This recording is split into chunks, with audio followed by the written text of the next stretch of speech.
pertanyaanmu. Jelas-jelas yang datang kepada Paulus bukan manusia. Ya bukan keturunan Abraham lah. Gak usah ke situ.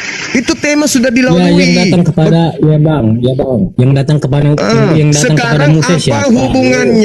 Apa hubungannya kitab Tanak ini dengan agama Katolik? Apa hubungannya? 83. Apa hubungannya coba? Ya ada. Kristen hubungannya dengan kitabnya Yahudi apa? Hubungannya Yesus orang mana, Bang? Astagfirullahaladzim, ya Allah ya Karim. Enggak, Yesus yang datang kepada Paulus itu bukan orang, tuyul. Ya bukan orang lah, Bang. Dia kan sudah naik. Pada saat itu kan dia udah naik. Terus kenapa kau tanya orang apa? Tuyul. Ya, kenapa kau tanya orang apa kalau kau kan sendiri tahu dia bukan orang? Apa kaitannya PL dan ya apa kaitannya? Nah itu yang kamu bahas. Jangan bawa Yesus. Tapi kau bawa Yesus. Ya PL itu kan kitab Yahudi, ya kan Bang? Iya, gitu dong. Ya. Terus? Iya, Yesus orang Yahudi apa bukan? Tadi katanya bukan orang. Orang ini gimana sih teman-teman? Dia katakan Yesus bukan orang. Sekarang dia sembah orang. Gimana ini orang ini? Yang datang kepada Paulus itu ya saudara. Bang. Aduh, jangan kau bawa doktrin gerejamu di sini memuakkan ini. Itu ajaran pagan dan kau bawa dulu. Kita sedang tidak tidak ingin membahas agama pagan. Saudara, saya tidak sedang ingin membahas pagan, dewa turun ke bumi jadi Krishna. Enggak, saya tidak mau bahas itu. Saya sedang membahas kitab ini.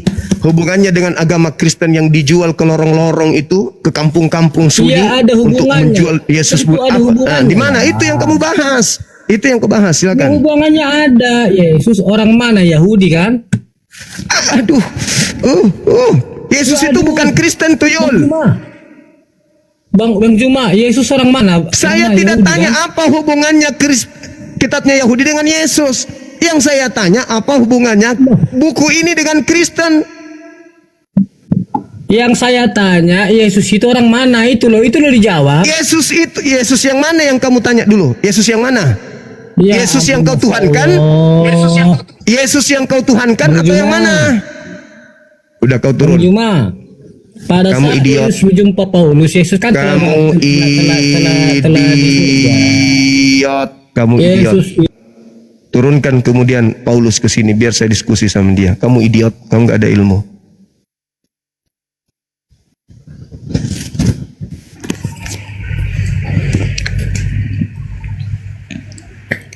Halo Bang Juma. Halo. Sehat Bang Juma? Sehat.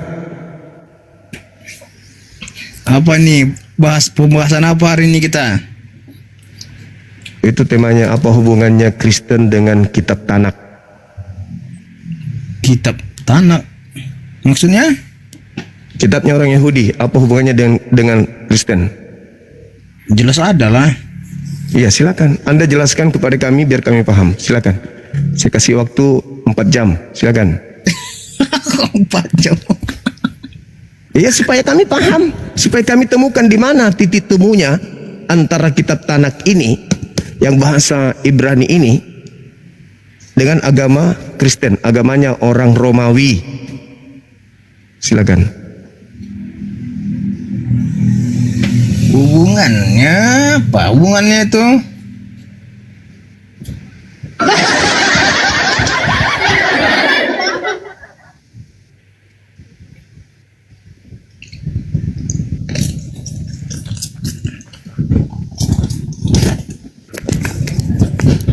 Saudara, baca di surat kabar pedoman rakyat.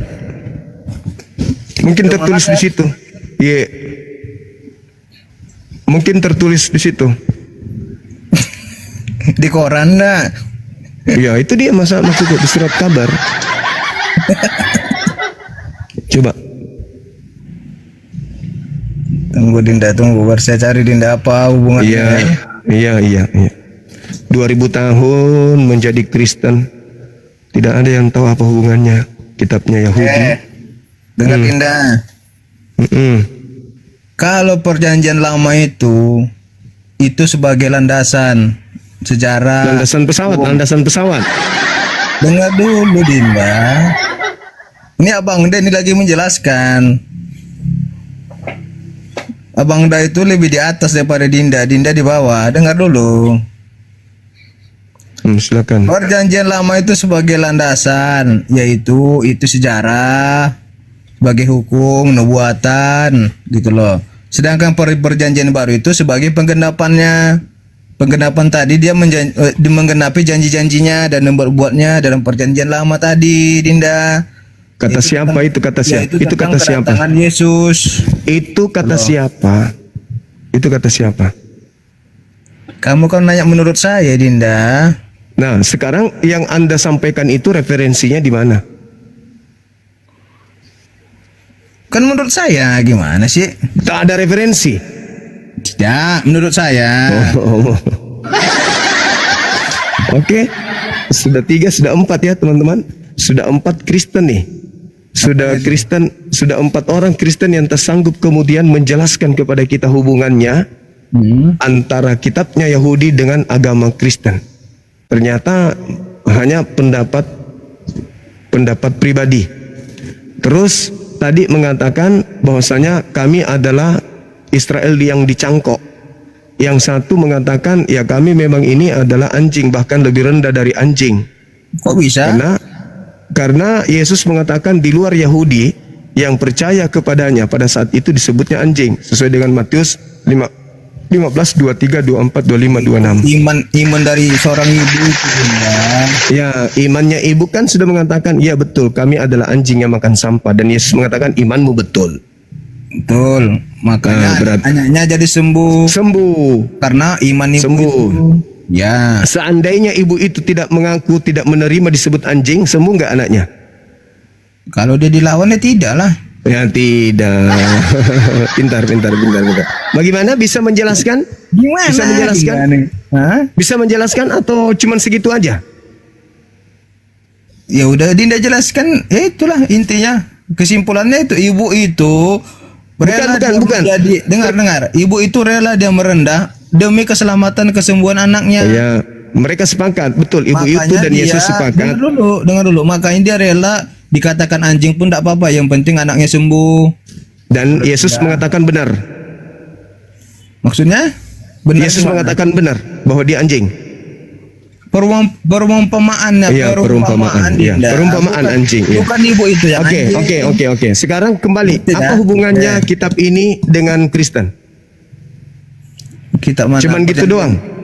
Iya. Cuman gitu doang. Cuman klaim sepihak. Dengar. Karena di perjanjian lama itu menceritakan sejarah, hukumnya, nubuatannya. Iya tahu. Saya juga tahu. Saya baca.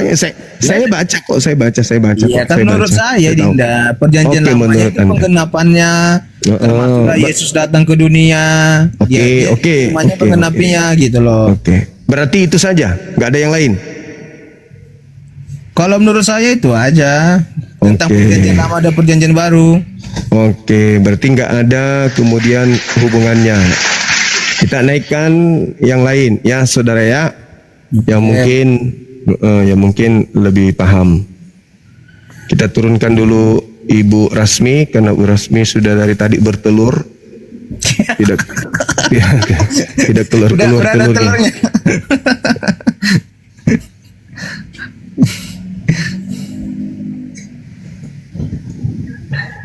The best. Nah, ini kayaknya pendeta ini kayaknya. Pendeta Curut. Halo. Pendeta Curut. Iya. Cewek itu. Iya, Bang. Kalau cewek apa? Kalau pendeta panggilan ceweknya Pinditi, bukan? Saya bukan pendeta kok, Bang. Saya sering nonton live-nya Bang Suma kok. Oh, sorry. Tadi kupikir pendeta kalau lambang gini kayaknya ada pangkat. Iya. Namanya siapa, Bu? Nggak enak kali ku baca curut. Curut itu artinya kan ini kan, curut itu cerulit. Tukang potong rumput. Iya, bukan artinya curut itu kan cuma nama aja. Oh, saya sering nonton live-nya Bang Suma aja, banyak apa maksudnya, banyak ilmu. Dari mana? Katolik Protestan? Saya dulunya Kristen, terus sekarang pindah Katolik saya. Katolik. Oh. Iya, jadi Katolik Biasanya kalau- Katolik pindah ke Protestan, ini sekarang Protestan pindah ke Katolik. Iya, kan suami saya kan Katolik, jadi kalau satu karena iman, biar Iya, satu iya, iya. iman, iya. Ya. Bagaimana dengan tema saya ini, Ibu? Apa hubungannya kitabnya orang Yahudi dengan orang Vatikan Romawi alias Katolik pertama kali? Saya itu sebagai iman Katolik cuma bacanya kitab yang saya punya aja ya, kitabnya Katolik ya. Kalau Kan saya Katolik juga mengambil kitabnya juga Perjanjian Lama katanya. ya Perjanjian Lama dan Perjanjian Baru Injil. Itu hubungannya apa, Ibu? Kitab Hubungan- Perjanjian Lama itu dengan Kristen apa hubungannya? Penggenapan. Kalau Perjanjian Lama itu kan seperti kisah-kisah Nabi ya, yang seperti Nabi Yesaya, ada Nabi Abraham. Itu kitabnya Injilnya yang Perjanjian Baru itu penggenapan dari Perjanjian Lama yang dikisahkan Yang mengatakan itu penggenapan dengan menggunakan Perjanjian Baru itu siapa, Bu? penggenapan karena maksudnya gimana Bang Suma? Kan kitabnya Yahudi itu untuk Yahudi doang, untuk Bani Israel. Yang Perjanjian Lama ini.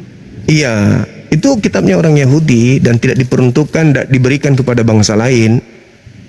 Itu tertulis di dalam Mazmur 147 nomor 19 nomor 20. Sebenarnya nggak itu ada. pertama kalinya itu memang untuk bangsa Israel, tapi karena bangsa Israel terus berbuat dosa ya, terus kemudian Injil itu diberlakukan untuk seluruh umat di dunia ini. Nah, itu tertulis di mana di dalam kitabnya Yahudi seperti itu? Kalau di kitab, maksudnya ada tulisan itu untuk ya, kalau untuk tulisan itu ya nggak ada sih Bang, cuma saya nggak tahu ya, pokoknya. Nah, berarti Katolik mengambil kitabnya orang secara ilegal. Ya, saya ini kan orang Katolik, tapi itu kan saya tuh kan tidak terlalu mendalami agama gitu loh Bang Suma. Saya kan Bagus. cuma maksudnya bukan saya ikut-ikutan ya. Bukan saya ikutan, tapi saya mau belajar. Ya. Oh, ini Sekarang- Islam bagusnya yang ini. Oh, ini Katolik bagusnya yang ini. Saya tuh jadi orang di sini toleransi Bang Suma, nggak pernah jelek-jelekan. Iya. Semua baik Iya. gitu lah. Iya. Semuanya baik Jadi buat saya. tadi Ibu mengatakan Ya. bahwa Perjanjian Lama itu digenapi oleh Perjanjian Baru. Saya minta coba Ibu di dalam Ulangan 27 nomor 26, terkutuklah orang yang tidak menjalankan Taurat itu dengan perbuatan. Itu Ulangan digenapi berapa Bang Suma? Ulangan berapa? 27. Ulangan 27. Kita kan 26. sama-sama belajar ya Bang Suma ya. Ya, Ulangan 27 26. ayat 26. Terkutuklah orang yang tidak menepati perkataan hukum Taurat ini dengan perbuatan, dan seluruh bangsa itu haruslah berkata amin. Nah, sekarang yang menggenapi dengan kutuk itu siapa? Tidak menjalankan Taurat. Maksudnya gimana Bang Suma? Kan di situ nubuatannya terkutuklah orang yang tidak menjalankan hukum Taurat dengan perbuatan, dan seluruh bangsa itu harus berkata amin. Pertanyaan saya, siapa yang terkutuk ini karena tidak mempraktekkan hukum Taurat dengan perbuatan? Hukum Taurat ini yang itu ya, hukumnya dari Musa itu ya. Iya, kitabnya Yahudi, betul. Maksudnya seperti tidak makan babi gitu-gitu ya. Iya, hukum Taurat kan itu artinya seluruh hukum yang datang kepada Nabi Musa, itu hukum Taurat namanya. Oh. Nah, Kristen mengaku bagian dari sana, dan Ibu mengatakan bahwa Kristen itu perjanjian barunya adalah penggenapan. Oke. Kalau di Iya, situ dikatakan penggenapan, siapa yang menggenapi tidak menjalankan hukum Taurat dengan perbuatan, dan seluruh bangsa mengatakan mereka ini adalah orang yang dikutuk. Amin. Siapa Ya, itu, Bu? dengan ya kalau saya sepengetahuan saya itu dengan lahirnya Yesus itu kan udah maksudnya udah penggenapan dari yang diceritakan oleh nabi-nabi, nubuatnya nabi-nabi Yesaya gitu. Tapi kalau untuk menantang hukum Taurat sih enggak ya, sebenarnya ya enggak menantang hukum Taurat ya Bang Sumaya. Hukum Taurat salah satunya jangan engkau membuat patung. Ya sebenarnya kalau di iman Katolik itu membuat patung itu cuma untuk tanda aja. Perintahnya jangan membuat patung. Ya sebenarnya patung kan enggak untuk disembah.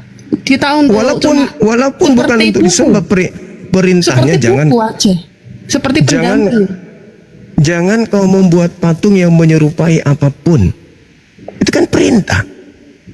Sebenarnya ya gini loh Bang, kalau misalnya kita berdoa, kita kan nggak pernah tahu rupanya, rupa Allah apa rupa siapapun kan kita nggak tahu lah. Itu tuh patung itu bukan untuk disembah, tapi untuk gambaran seperti foto gitu aja.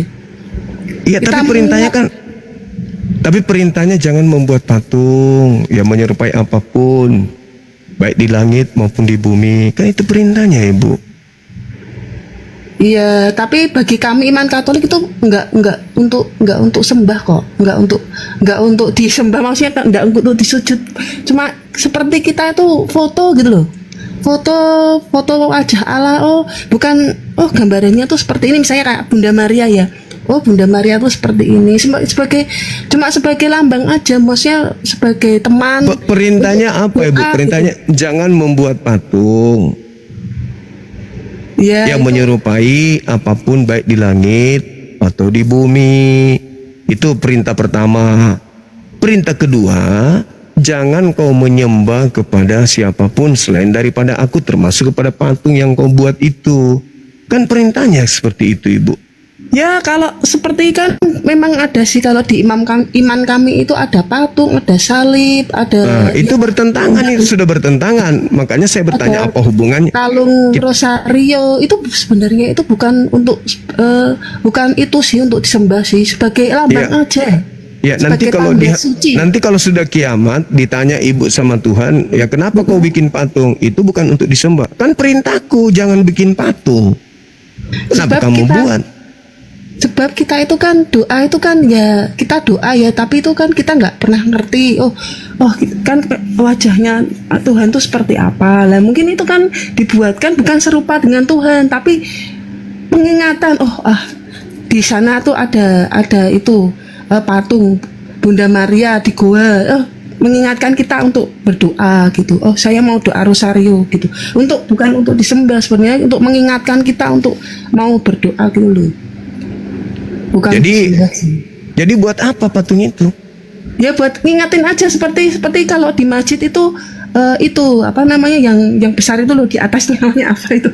Apa itu di kan, atas? maksudnya seperti azan gitu kan mengingatkan aja gitu. Iya, itu azan, itu kepanggilan, berbeda. Kan ada perintahnya. Perintahnya kemudian berteriaklah, bersorai-sorai lah, kan ada perintahnya. Tapi kalau larangan bikin patung kan ada itu. Makanya saya katakan bahwa kitabnya Yahudi itu hanya dijadikan sebagai simbol saja, sebagai pelengkap saja, tapi tidak diikuti isi dalamnya. Makanya muncul pertanyaan, apa hubungannya antara kitabnya orang Yahudi dengan Katolik? Hubungannya di mana? Sebab saya akui sih kalau kalau saya itu ya, orang-orang dari saya itu kan mungkin pendalaman Alkitabnya itu mungkin ya maksudnya ya bacaan aja gitu, nggak baca sungguh-sungguh kayak orang Muslim ya. Mungkin ya orang Muslim kan mungkin belajar kitabnya ya. Kalau kami Jadi itu gini. memang baca Jadi tapi itu nggak kurang mendalami gitu loh. Jadi gini, Ibu. Makasih Bang Afida. Ini kan maksudnya gini. Ini kan kitab Yahudi milik orang Yahudi. Isinya penjabarannya untuk Yahudi. Diwahyukan kepada mereka untuk mereka jalankan. Tidak ada kitab itu diperuntukkan untuk bangsa lain. Terus kenapa tiba-tiba ada di dalam agama Katolik? Katolik ini apa hubungannya dengan kitabnya Yahudi? Anda mengatakan itu nubuat. Itu kan klaimnya saja orang-orang Katolik untuk melegalkan penggunaan terjemahan kitabnya orang. Tapi firman Tuhannya bahwa itu untuk orang Roma itu mana? Nggak ada kan? Saya sendiri cuma sebagai orang memang Katolik cuma nyakinin aja lah gitu, meyakini lah. Kalau secara logika memang kalau Tritunggal itu kan ya mungkin orang pada wah kok Tuhannya ada 3 gini-gini ya. Tapi ya secara logika memang nggak bisa dijelaskan sih ya. Tuhan kok tiga kan semua ya pada. Mungkin orang-orang Muslim juga sering tanya gitu. Tapi kan kita percaya kalau Tuhan itu kan di atas cuma satu. Ya udah kita harus mengimani aja, yang penting berdoa, berbuat baik, berbuat amal gitu. Saya nggak mau memperdebatkan masalah agama sih sebenarnya. Cuma saya itu Oke. suka belajar Oke. dari Bang Suma gitu loh. Bang Suma itu Berarti- kan jelas kalau itu apa namanya. Baik Ibu, Sering kesimpulan nonton kita. live-nya. Makasih Ibu. Jadi kesimpulan sementara ya saudara Katolik termasuk Ibu dan teman-teman yang lain itu belum bisa memberikan penjelasan kepada kami apa legalitas validasinya dan siapa yang memvalidasi orang Kristen berhak menggunakan kitabnya Yahudi, di mana kitab Yahudi ini sendiri dituliskan di dalam Ulangan 33 nomor 4, Yeremia 31 nomor 31 sampai 33, Mazmur 147 nomor 19 sampai nomor 20. Ini adalah hak milik kepunyaan Bani Israel dan Tuhan tidak berikan kepada bangsa lain, termasuk kepada bangsa Indonesia, termasuk kepada umat Islam. Ini hanya milik kepunyaan Bani Israel saja. Kesimpulan kita sementara begitu Ibu. Kita boleh saya naikkan Kristen lain Ibu, Ibu Ya, boleh salam ya? kenal buat Bang Suma ya. Makasih Bu. Ya. Sama-sama tetap Ya. belajar Bu ya. Ya. Kasih. Kita turunkan Bu ya, mohon izin ya. Makasih Bang Suma. Makasih Ibu.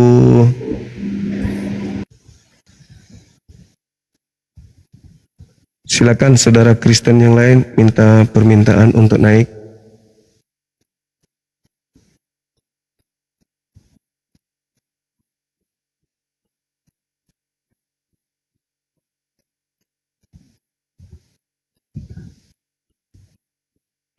Di follow akun ini ya teman-teman, biar kalau kita live lagi bisa langsung ditemukan.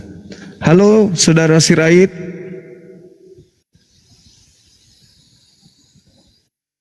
Halo. Belum duduk ya?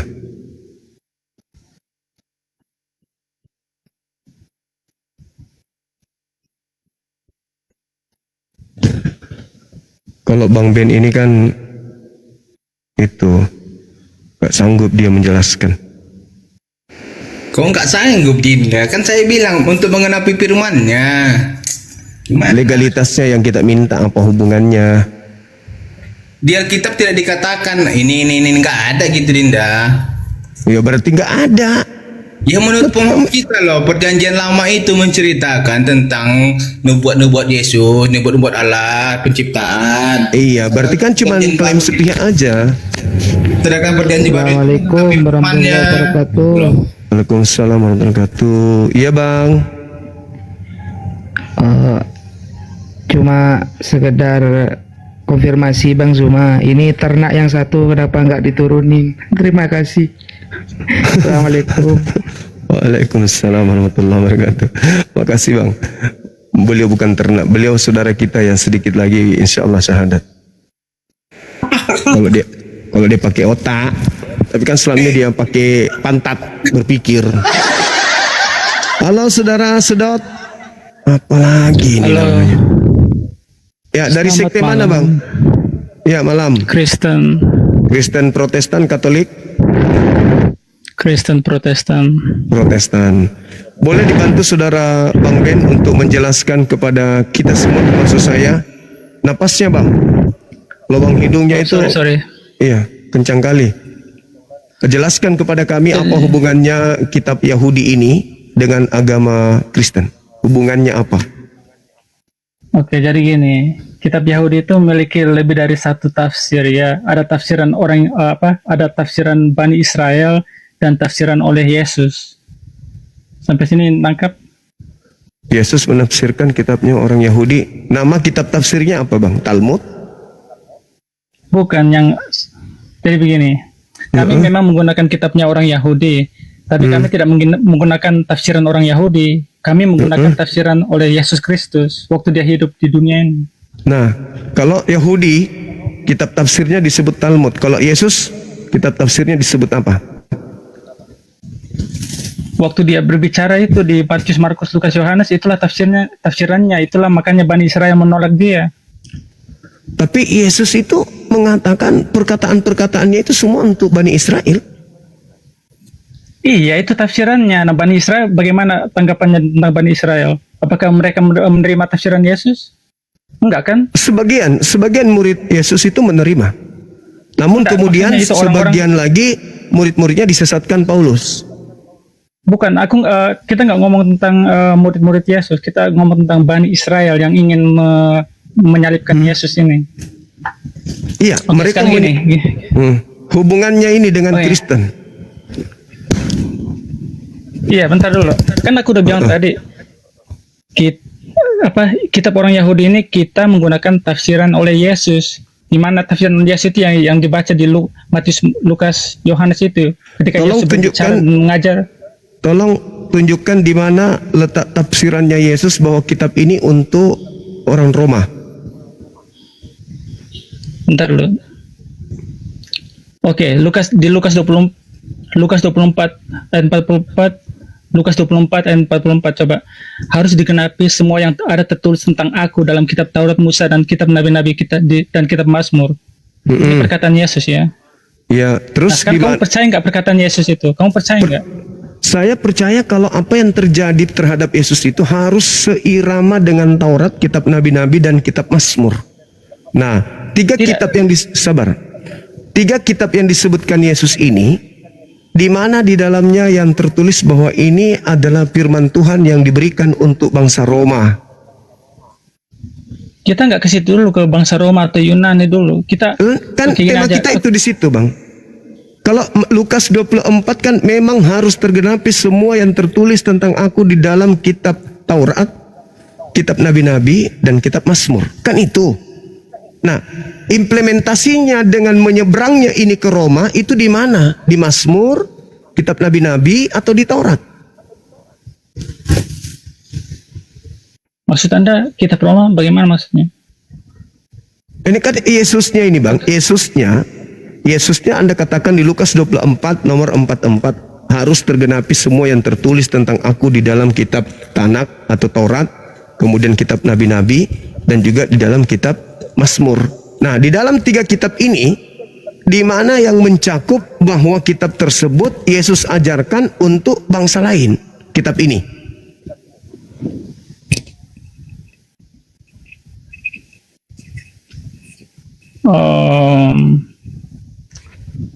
Untuk bangsa lain. Bukan, ini untuk digenapi tentang Yesus harus, misalnya kayak di Yesaya dibilang anak manusia akan disalib, diludahi, dan dibunuh, dan dia akan bangkit pada hari ketiga. Itu yang saya maksud. Bukan itu yang kita bahas, kitab ini. Kitab ini kenapa bisa ada di Kristen? Apakah ada Bilang tadi. apakah ada benang merah dari ajaran nabi-nabinya Yahudi yang nantinya diperuntukkan kepada Roma? Ingat, yang berdampingan dengan Yesus itu orang Roma, bukan orang Indonesia. Maka yang pertama menggunakan kitab ini adalah orang Roma. Sekarang pertanyaannya, apa hubungannya kitab ini dengan orang Roma, orang Romawi, Vatikan? Aku bukan Katolik, by the way. Itu kan buku Katolik kan? Bukan, ini kitabnya orang Yahudi nih, kitab Tanak ini. Ini kitab Tanak. Oke, jadi waktu Masih Yesus bahasa hidup dia asli. pakai buku apa? Waktu Yesus hidup dia pakai buku apa? Kalau kita lihat di dalam kebiasaan Yesus hari Sabat, di tempat kelahirannya, dia masuk ke dalam bait suci membacakan kitab Yesaya. Kitabnya Yahudi. Nah, sekarang, Ya itu yang Anda pegang itu. ya, sekarang apa hubungannya dengan kitabnya ini dengan orang Roma Katolik? Dah, orang Katolik kan mengikuti Yesus. Orang Katolik mengikuti Yesus. Yesus yang ajaran mana? Yesus. Yang Mengikuti Yesus ajaran yang Yesus yang itu. Yesus mengajarkan hari Sabat. Yesus mengajarkan bersunat. Yesus mengajarkan satu Tuhan. Yesus Tidak mengajarkan pernah Yesus dirinya. mengajarkan. Yesus tidak pernah mengajarkan Yesus tidak pernah mengajarkan sunat, dan yang mengajarkan tauhid di kekristenan itu Paulus sendiri. Yesus mengatakan di dalam Matius 5 nomor 19, barang siapa yang menghilangkan sunat dan mengajarkan kepada orang lain, maka dia akan menempati neraka. Anda nambahin lagi ayat itu. Silakan Anda baca.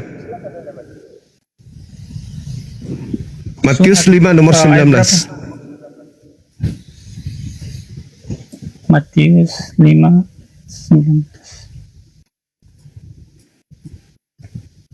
Harus ada kata sunatnya ya, aku cari. Ya, kalau otak Anda otak kucing, harus ada kata sunat. Karena itu siapa yang meniadakan salah satu perintah hukum Taurat, sekalipun yang Meskipun. paling kecil dan mengajarkannya, Termasuk sunat gak? ia akan menduduki tempat yang paling rendah dalam kerajaan sorga. Ini kerajaan Termasuk- sorga ya, bukan di neraka. Kerajaan langit, tidak ada surga di situ. Bahasa Ini Yunaninya tulisannya uranon. sorga. Iya, itu lai Ini yang kan sedang udah menipu. terjemahkan. Iya, lai yang menerjemahkan salah. Di situ kata langit Uranos dalam bahasa aslinya. Nah, di situ termasuk sunat gak? Di sini nggak ada satupun kata sunat ditulis. Tapi dikatakan meskipun yang paling terkecil, sunat itu perintah besar atau perintah kecil? Ini Yesus ngomong pada siapa? Orang Yahudi kan, bukan orang non-Yahudi. Iya, makanya saya tanya apa hubungannya Kristen dengan Katolik? Dengan kitabnya orang Yahudi. Kata siapa? Oke. Sunat itu perintah kecil. Salah ente. Teman-teman di bawah, sunat itu perintah besar. Kejadian 17 nomor 14, siapa yang tidak menyunatkan nonotnya, bunuhlah. Karena dia telah membatalkan perjanjian kekalku. Bunuh. Itu perjanjian besar, itu sunat.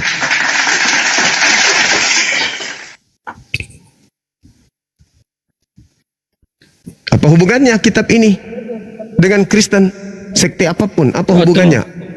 Apa legalitas, apa validasinya, dan siapa yang memvalidasi?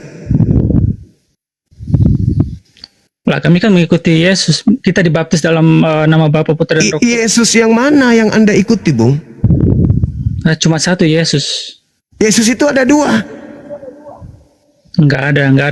Paulus mengatakan dalam 2 Korintus 11 nomor 4 ada Yesus lain. Dan Yesus yang datang kepada Paulus itu Yesus yang bukan manusia. Galatia 1 nomor 11 nomor 12. Sedangkan yang datang mengajarkan kitab ini kepada Bani Israel itu adalah manusia, beda. Dan Yesus yang Anda Artinya terima, Yesus yang Anda terima adalah Yesus yang datang kepada Paulus. Paulus mengatakan dalam Galatia 1:15, aku diutus untuk memberitakan Yesus yang bukan manusia kepada non-Yahudi. Galatia 1 nomor 15. Yesus Anda dengan Yesusnya Bani Israel itu berbeda. Yesusnya Romawi Katolik Vatikan dengan Yesusnya Yahudi anak Maria itu berbeda. Dua Yesus yang berbeda. Makanya saya tanya, ini dari mana asalnya? Kenapa ada di gereja? Buku ini. Oke. Silakan. Tadi saya bilang kan, oke. Kita kembali tadi yang, oke. Anda percaya Yesus adalah utusan Allah? Yesus yang manusia lahir tanpa ayah, manusia yang tanpa ayah, lahir dari seorang perawan, datang sebagai nabi dan rasul, dia adalah utusan Allah kepada Bani Israel. Percaya? Oke. Anda juga percaya kan bahwa Yesus akan ingin disalibkan oleh Bani Israel? Saya percaya dia ingin dibunuh, tetapi Tuhan menyelamatkan karena dia bukan orang yang dikutuk. Oke, jadi kira-kira siapa yang lebih paham isi kitab Taurat Musa dan kitab Nabi-Nabi? Yesus atau Bani Israel? Yesus dan Bani Israel yang paham. Makanya mereka disebut ahli kitab. Tuh kan mereka kan begini, Yesus dan Bani Israel, mereka dan orang-orang Yahudi itu berdebat ya tentang waktu Yesus mengajarkan ajaran Yahudi ini. Nah, kira-kira di antara dua kubu ini, kubu Yesus dan kubu Yahudi, siapa yang lebih paham isi kitab Taurat Musa? Jelas Kitab Nabi-Nabi Yesus dan kitab lebih Musa. paham karena dia nabi. Oke. Sekarang kan dia utusan Allah ya. Nah, pertanyaan saya, jadi gini, satu-satunya tafsiran yang valid buat kitab Yahudi itu cuma tafsiran Yesus itu sendiri. Nah, Iya. tafsiran Yesus itu yang ada di Alkitab Kristen Oke. sekarang itu. Sekarang Itu satu-satunya yang tolong tunjukkan tafsiran Yesus tentang Kristen. Di mana itu Yesus katakan tentang Kristen itu di mana? nggak ada hubungannya dengan Kristen sekarang sini. Ah, Kita bagus. udah ngomong kata Kristen. Dengan Kita nggak ngomong kata kesimpulan, Kristen sekarang sini.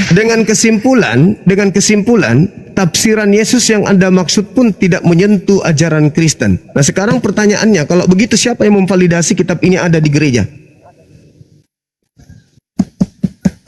Tunggu dulu, kan kita di Lukas 24 ayat 44, Yesus berkata harus digenapi semua yang ada tertulis tentang aku dalam kitab Taurat Musa, kitab Nabi-Nabi dan Mazmur. Ini tafsiran Yesus, ya, ini perkataan Yesus. Nah, Yesus berkata, Firly, thank you. Gimana? Terus. Bentar dulu. Terus. Di mana itu ayat yang, tunggu aku cari dulu ayat ini yang mana? Yesus bilang sebentar lagi dia akan mati. Matius 16. Matius 16. Adinda apologet Islam yang ada di bawah, tolong stay dong. Saya mau pamit ibadah sebentar.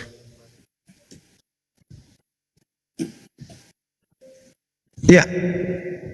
Di mana? Matius 16. Oke, Lukas 18 ayat 31 sampai 33. Yesus memanggil ke-12 muridnya, lalu ia berkata kepada mereka, sekarang kita pergi ke Yerusalem dan segala sesuatu yang ditulis oleh para nabi mengenai anak manusia akan digenapi. Sebab ia akan diserahkan kepada bangsa-bangsa yang tidak mengenal Allah, diolok-olokkan, dihina dan diludahi. Dan mereka akan menyesal dan membunuh dia. Dan pada hari ketiga ia akan bangkit. Oke. Nah ini kan, Oke, baik. ini kan tafsiran Yesus. Tafsiran Oke, Yesus. baik. Tolong tunjukkan tertulis di mana di kitabnya orang Yahudi ada orang diserahkan dan bangkit pada hari ketiga. Silakan tunjukkan ke saya. Itu tertulis di mana? Kalau ada kita tutup komal ini. Silakan. Bentar.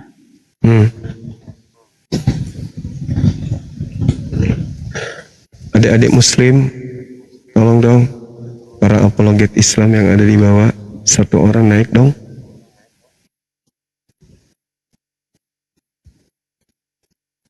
Adakah?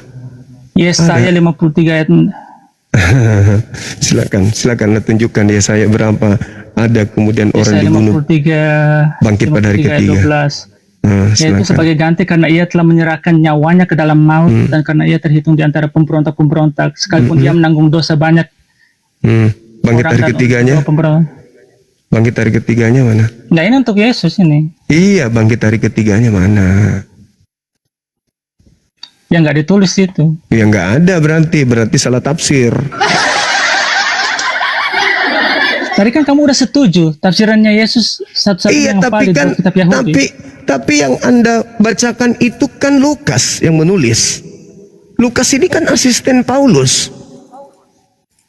Aduh, Lukas ini kan menulis tentang Yesus, perkataan Yesus. Tahu, Lukas bukan nabi, bukan murid Yesus, tapi asisten Paulus. Intinya gini loh, kalau Apa Anda itu? nggak percaya perkataan Yesus, Anda nggak ada bedanya dengan Bani Israel yang ingin melawan utusan Allah ini. Anda nggak ada bedanya dengan Bani Israel. Saudara, saya bukan pengikut Yesus. Tidak ada kewajiban saya untuk percaya kepada Dia. Ya tapi kan Anda kan Yang punya kewajiban yang punya kewajiban itu orang-orang yang mengaku pengikutnya. Tapi Anda kan bukan pengikut, Anda kan bukan Bani Israel. Ketika Yesus mengatakan aku diutus hanya kepada domba yang sesat dari umat Israel. Anda percaya nggak? percaya. Ya sudah. Tinggalkan gereja kalau gitu. Ngapain Anda masih di gereja? Oke. Ini yang terakhir ya. Di Anda Nabi Isa itu ingin disalibkan di pihak mana Anda? Di pihak Nabi Bani Israel, di pihak Isa Al-Masih? Saya di pihak Isa Al-Masih dong. Karena udah Isa percaya aja Al-Masih itu tafsirannya. Oh tidak bisa begitu. Di dalam Lukas 18 yang Anda bacakan tadi itu, Yesus mengatakan apa? Anak manusia. Yudas anak manusia atau bukan? Anak manusia. Anak manusia. Jadi itu tafsir masih melebar. Sekarang untuk memahami siapa yang disalib, salib itu apa dulu? Salib adalah hukuman bagi orang yang dikutuk oleh Elohim. Pertanyaannya, siapa yang dikutuk oleh Elohim? Yesus atau Yudas? Oh, Anda mempelintir ini ayat. Kok jadi saya yang mempelintir, saudara? Begini loh. Masalahnya Anda di kitab Anda itu nggak menjelaskan kenapa Nabi Isa Anda ingin disalib. Tapi kitab kami yang menjelaskan. Wa makarallah. Orang-orang Yahudi melihat kemudian kehebatan Nabi Isa alaihissalam, mereka kemudian membuat makar. Kenapa? Karena Nabi Isa semakin banyak pengikutnya, semakin banyak orang yang percaya. Mereka tidak mau itu terjadi, maka mereka membuat makar. Wa makaru makarallahu wallahu khairul makirin. Mereka membuat makar. Apa makarnya? Yesus ini, Nabi Isa ini harus kita bunuh. Tetapi apa yang terjadi kemudian? Mereka berhasil? Tidak berhasil membunuh Nabi Isa. Yang mereka Jika bunuh dia ingin itu adalah dibunuh, ya, karena ya. dia ingin menyamakan dirinya dengan Allah. Tidak ada itu. Enggak ada. Itu di Yesus kitab tidak. kami. Di dalam Yohanes 10 nomor 30, baca nomor 34-nya, 35 dan 36-nya. Yesus klarifikasi, "Hei kalian yang ingin melempari aku batu, bukankah di dalam kitab Tauratmu dikatakan siapapun yang diserahi tugas untuk menyampaikan firman Elohim, maka dia adalah Elohim, dan ketetapan Tuhan tidak bisa kamu rubah. Berarti saya mengaku Elohim karena saya penyampai firman. Firman yang kau dengar dari mulutku itu bukan dari aku, tapi dari Dia yang telah mengutus aku." Itu maksudnya. Oke, kalau begitu gini. Untuk menjawab pertanyaan kamu, kenapa kitabnya orang Yahudi nempel di kitabnya Kristen? Karena Iya. satu-satunya kaum yang mengikuti tafsiran Yesus itu cuma Kristen. Itu aja, selesai. Terima kasih. Di mana Yesus mentafsirkan kalau Dia jelas diutus kepada seluruh bangsa? Di mana Yesus mentafsirkan itu? Baptislah mereka, baptislah apa? Di mana? Baptis siapa? Itu beritakan Injil itu bukan beritakan Tanakh. Markus 15 yang kamu maksud kan? Markus 16. Matius. Jadikan karena itu pergilah, jadikanlah semua bangsa muridku. Itu Anda bukan nggak ngerti tafsir. semua bangsa. Itu bukan tafsir, Ade. Itu bukan tafsir. Bukan tafsir itu. Itu perintah, itu firman. Kan tadi Anda mengatakan tafsir. Kalau itu, jadikanlah, kepadaku telah diberi kuasa. Pergilah ke seluruh dunia, jadikanlah seluruh bangsa menjadi pengikutku. Itu kan? Nah, untuk membuktikan bahwa itu bukan Yesus, baca nomor 20-nya. Dan ajarlah mereka melakukan segala sesuatu yang telah aku perintahkan kepadamu. Mana perintah Yesus anak Maria untuk ibadah minggu? Ada? Ada? Nggak ada. Berarti yang keluar dari kubur itu bukan Yesus. Karena Yesus tidak pernah memerintahkan ibadah minggu. Begitu. Oke? Saudara-saudara, silakan dengan adinda saya izin ibadah Saya mau sejenak. turun dulu. Ya? Saya terima kasih. Enggak. Ini ada guru saya ini. Jelaskan dulu ke kami, apa validasi kitab ini kok bisa ada di Kristen? Itu loh. Saya udah jawab, tapi Anda nggak menerima. Tapi ya nggak apa-apa. Udah. Anda terima cuma kasih, menggunakan Bang Juma. Udah. tafsir bebas. Oke, saudara-saudara. Dinda, Dito, Assalamualaikum. Waalaikumsalam warahmatullahi taala wabarakatuh. Gurunda, Bang Zuma. Silakan, Dek. Saya izin sejenak ya. Siap. Kenapa turun? Sedot. Oi. Di sini antum moderator enggak? Ini akun baru Gurunda. Oke, siap. Ini akun yang kemarin dibain dari teman-teman di Inggris.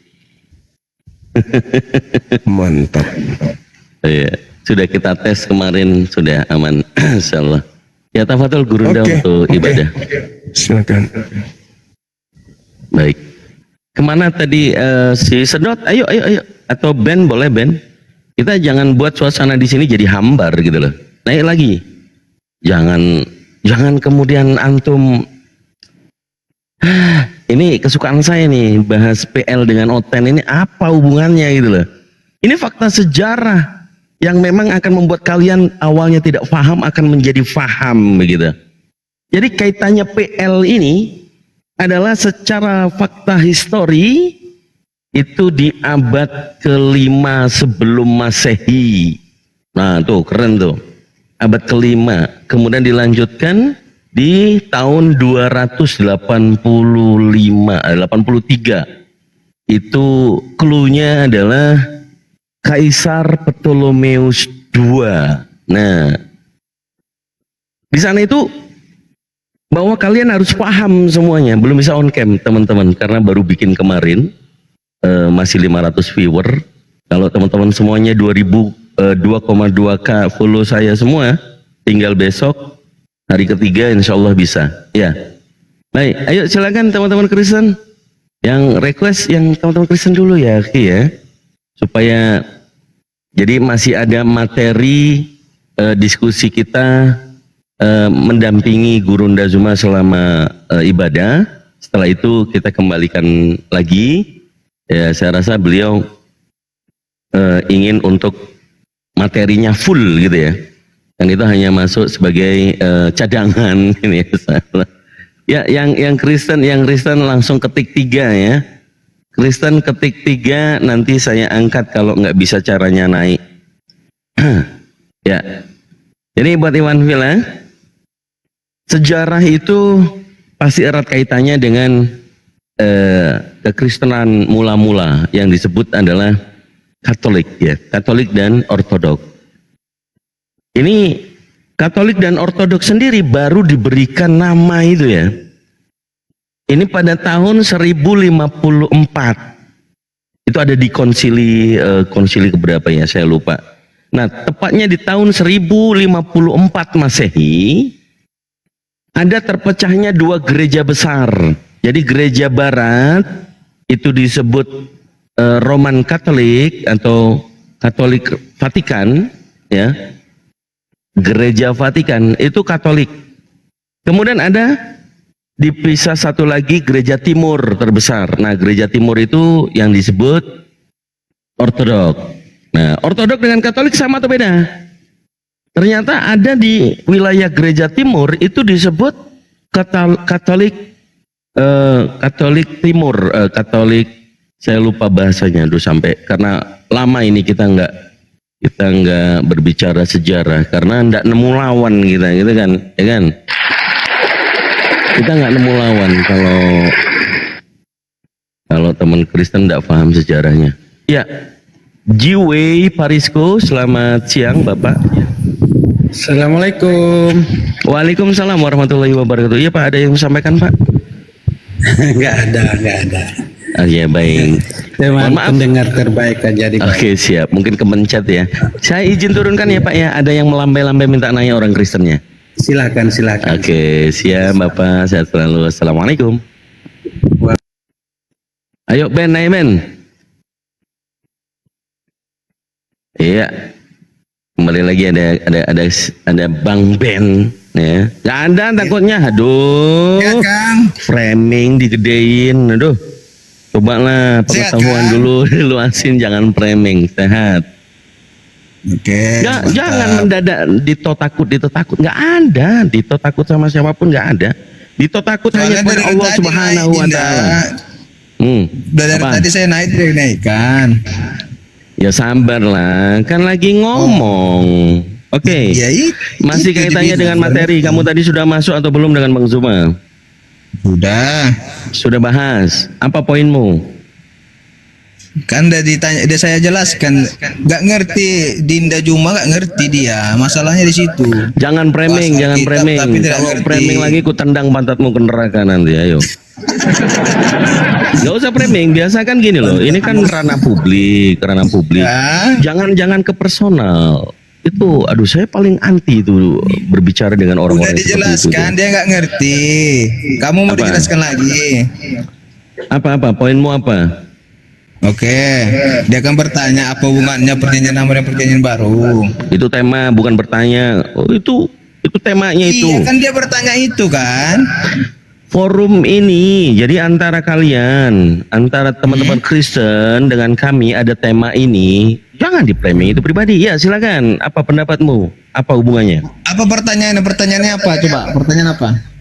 Iya, kenapa perjanjian lama itu ditempelin dengan perjanjian baru? Sejarahnya di mana? Atau mungkin Ya secara kan itu yang filosofnya mau saya jawab bagaimana? tadi, Ya Dinda. udah dijawab. Silakan. Oke, perjanjian lama itu sebagai landasan.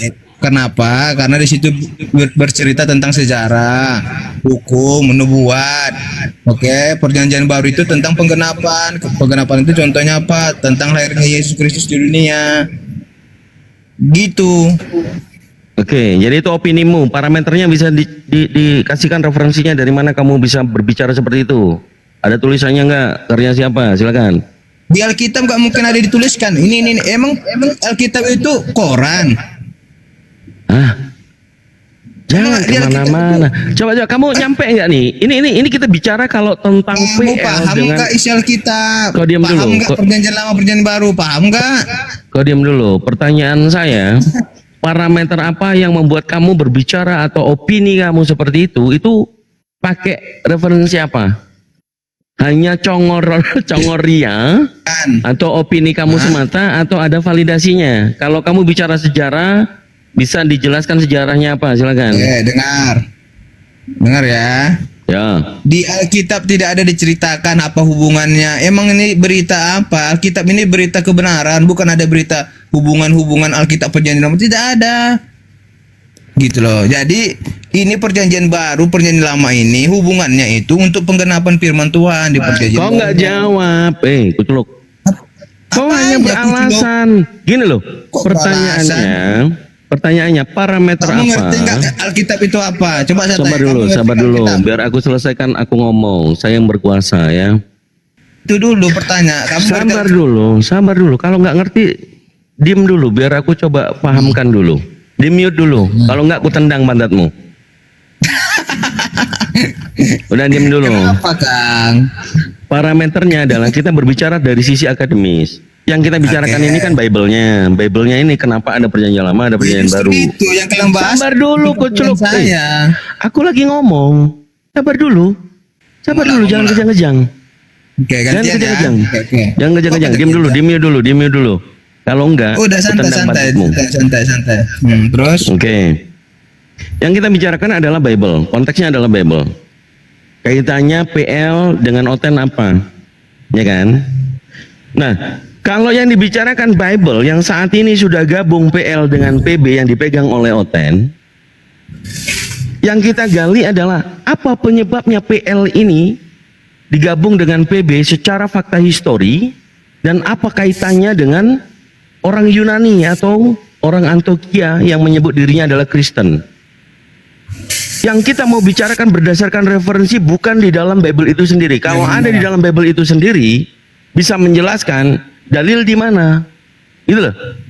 Jadi kalau nggak bisa, kamu nggak menemukan dalilnya di dalam PB yang menerangkan PL, ya berarti nggak perlu pakai parameter itu. Parameternya adalah referensi tulisan atau pemahaman dari orang-orang sebelumnya yang mengetahui peristiwa-peristiwa bahwa Alexander yang Agung atau The Great Alexander ini mengatasnamakan kelompoknya adalah Gereja Alexandria, bisa langsung kemudian bersama-sama mengamini perjanjian baru yang ditulis oleh Paulus ini menjadi satu. Peristiwanya ada Antioquia berdarah. Nah, itu di mana? Silakan. Sudah bisa saya ngomong? Kang? Aduh, sudah dibilang silakan masih aja minta lagi, boleh. Nanti saya ngomong di mute lagi. Aku udah bilang silakan, congkak. Oh iya. Cangkok. Santai Kang, santai. Ngopi. Oke. Yang saya tanya dulu Kang. Seperti pertanyaan nih, seperti tema, kan? Apa hubungannya Al-Quran dan hadis? Jawab dulu Kang. Baru saya jawab ini Kang. Ada nggak di Al-Quran dijelaskan apa hubungannya? Ini kau niat bahas tema ini atau tema yang lain? Iya, jawab dulu itu. Kau niat mau bahas tema ini? Kamu mau bahas tema ini atau yang lain? Mungkin aku coba ganti giliran yang lain aja lah. Ini kayaknya kronis dia. Dia kronis ini. Mana ada udah dibahas, saya ngomong panjang lebar malah membahas yang lain. Cobalah, Oten ini ada yang sedikit cerdas gitu loh. Yang memang paham dan jujur. Oh iya, Bang Dito. Ini PL ini kami tuh pinjem. Kalau nggak tahu tuh bilang pinjem punya orang Yahudi. Tapi nanti dulu mau balikinnya nanti. Gitu loh.